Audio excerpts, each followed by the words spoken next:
నా అభిమానులు అయితేనే మేము నాకు ఇవ్వడం ఇంకా నాలో కసిని పెంచింది. అంతే అంటున్నాను, అందుకే అన్నాను నా 2 innings ఇక్కడ మొదలైందని. So thanks.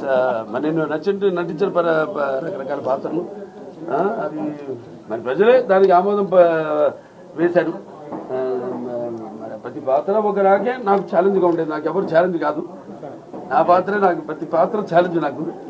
ఆ ఛాలెంజ్లో నాకు నేనే అంతకంటాను. ఏంటి వీడికి అంతా తెలుసు అనుకుంటారు కొంతమంది నన్ను చూసి.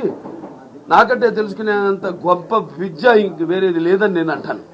అంటే నా గురించి నేనే తెలుసుకుంటున్నాను. సో ఎప్పుడు మనిషి ఒక దాంతో ఒక స్థాయితో తృప్తి పడటం కాదు, ఆ పైన ఇంకా ఇస్తున్నారు అవకాశం. దాన్ని ఇంకా ఎలా మనల్ని మనం పదును పెట్టుకోవాలి అన్న ఒక తపన ఉండాలి.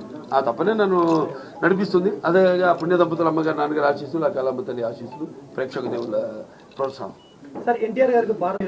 తప్పకుండా అండి, వస్తుంది కూడా. అదే అందరి కోరికమ్మా, అందరి కోరిక. అప్పటిదాకా అది వచ్చేదాకా కూడా నాకు ఈ పద్మభూషణలు ఇవన్నీ నేను అంటాను కదా, ఇప్పుడు పదవులకు నేను అలంకారం కానీ పదవులు నాకు అలంకారం కాదని. రామారావుకి భారతరత్న వచ్చే వరకు అది రావాలని వస్తుంది తప్పకుండా. అది అలాగే ఉంటుంది. ఆకలి